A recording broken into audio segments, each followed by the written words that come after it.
Welcome to this video presentation of my text, which bears the title Visual Thinking in Graphic Design, Reflections on the Nature of Graphic Design Knowledge.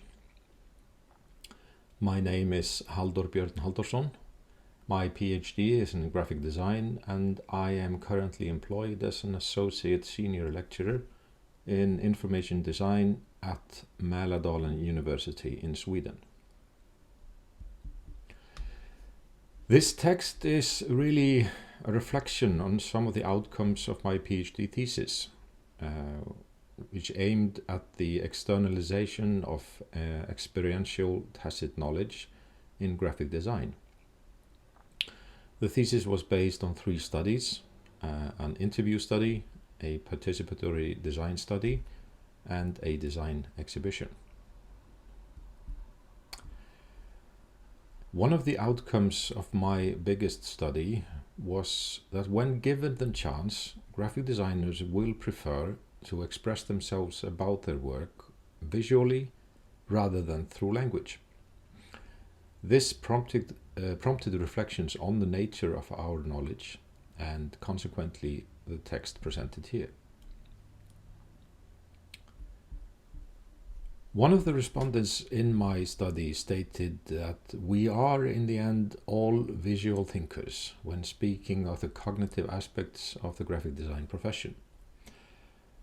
And if we accept that claim, what then is visual thinking? It is worth to first consider the origins of our field of graphic design, which are in the field of printing, and the profession came into its own only through the craftsmanship of 19th century typographers.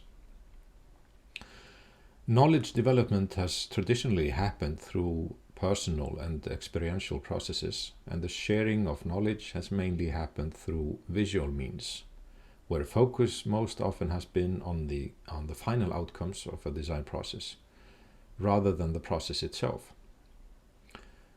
The visual nature of the profession has further been highlighted in recent years through the reframing of graphic design as visual design or visual communication design.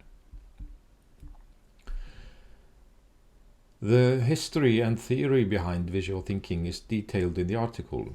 Here I will only provide a brief overview. Considering the nature of graphic design, it is perhaps not surprising that its cognitive processes are characterized by visual thinking. Tradition has, however, prioritized other forms of expression, with the language being considered the optimal for knowledge sharing. This has, however, been challenged, pioneered largely by Rudolf Arnheim and his seminal work, Visual Thinking from 1969.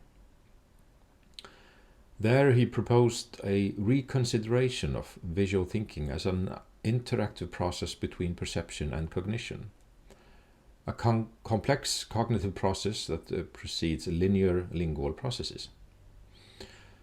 So contrary to Plato's view on imagery as deceptive, Arnheim proposed an elevation of visual thinking and of visual expression to the same level as lingual expression. Within design and much of design research, visual thinking has mainly been considered and viewed in relation to external representation, such as in sketching and with physical output. Sketching is, however, not always reliant on physical representation, something which was expressed and confirmed by my study participants, and is very much in line with my own experience as a designer. Sketching and concept development can often happen purely in the mind, with external output only happening in the later stages of the process, something which can only be defined as visual thinking in its purest form. So accepting the definition of visual thinking as a cognitive process of equal, if not superior value as language, we should grant the processes equal merit. The dominance of language when it comes to knowledge sharing has placed visual thinking in an inferior position, possibly instilling a sense among designers that their knowledge is of lesser worth than that of professions where language is more applicable than imagery. Well, if so, what would that mean for our abilities to share our knowledge? In an effort to better understand how we designers perceive and express our knowledge, I wanted to explore that through a practical design task.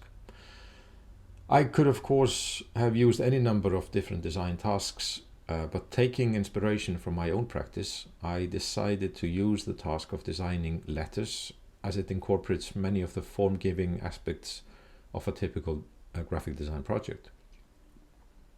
During the work, the participants were to document their processes, but we will see more on that later. My initial idea was to follow only myself through a design process and to try to document that along the way. But I realized that that would probably only provide a very narrow scope and limit the outcomes of my study. Wanting to gain a wider input, I therefore enlisted 14 professional designers in the study. In the end, though, 10 designers ended up participating in addition to myself. The task of each designer was to design 4 glyphs or letters in upper and lower case, and to split their work equally between digital and analog processes.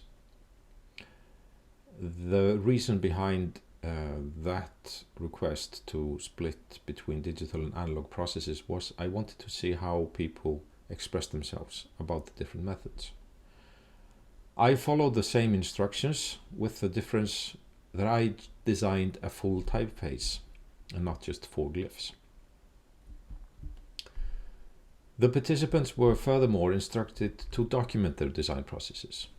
They were given examples of how they might do so, but these were not specific instructions, as I was curious to see how participants would interpret the task of documenting. To give all participants the same starting point, they were provided with these partial letter forms that you see on the screen here, and they're instructed to use these as inspiration or reference in any way they saw fit.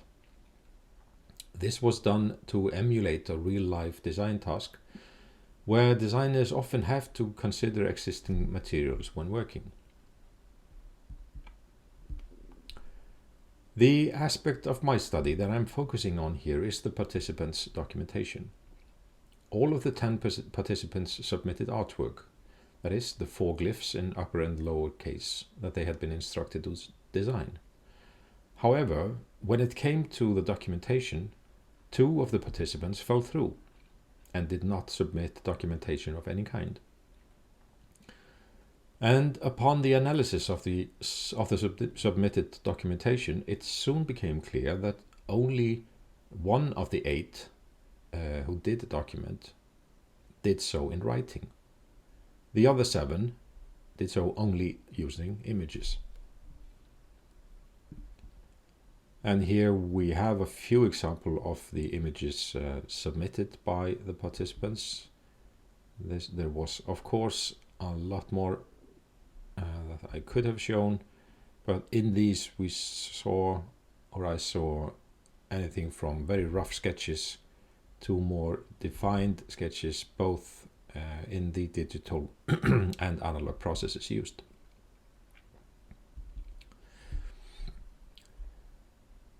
The final method of the study was to ask the participants to perform a self-interview, that is, to answer a set of questions that were intended to facilitate the written description of a design process. Here again, 2 more participants fell through, and only 6 out of the 10 participants submitted their answers, further supporting the sense that using words was more challenging than using images. So the study shows that when given the chance, graphic designers prefer visual means for knowledge expression rather than language. However, the interviews, the participatory study, and my own process documentation shows that design knowledge can be externalized and made shareable, both through images and through language. And while the study highlights that we lack externalized knowledge through language, there is of course great value in the visual documentation.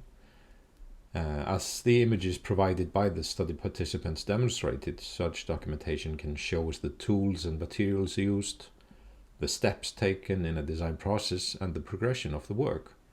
However, what is lacking is the reasoning behind all these decisions. Why did you use a brush and not a pencil? Is this your preferred method, or were you trying something new? The images can show us the hows, but we don't get to know the whys. There are of course myriad ways of documenting. My own documentation shows one way to do so. As I obviously was aware of the aim of documenting, I therefore made an effort to describe my design processes, to put into words the decisions taken and the interaction between the different methods used in my work. Encouraging such practices brings our knowledge to the surface. We can share it with each other and use it to develop our own practices, perhaps confirms things that we suspected but were unsure of, and thereby strengthen our professional confidence. The respondents in my interview study and the participants in the design study claimed that the only times they expressed themselves about their work was in client presentations, that is, when they were trying to convince others to accept the designs. Such knowledge expression obviously has a completely different goal than wanting to share your knowledge with peers. And if we combine that fact with the study findings that show our preference for visual documentation, how does this affect our professional knowledge dissemination? I have found that sometimes when I'm speaking with design colleagues on the topic of knowledge externalization, that I've been met with skepticism, as if I were out for revealing all the magic of design. But a mystified epistemology of design is not advantageous to our field, as I believe it contributes to uncertainty both among professionals and their clients, and not least among budding designers and students. Contributing to a greater awareness of our professional knowledge, I believe, will strengthen our sense of professional pride, as well as build a stronger appreciation for the value of our work. And this applies to education as well, where I believe we must place great importance on the process awareness amongst our students. Developing their ability to identify and express themselves about their work is imperative for preparing them for the future careers in an ever more uncertain work environment.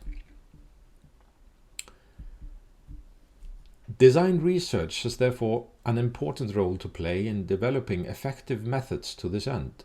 Methods that we develop by ourselves and for ourselves within the field of graphic design.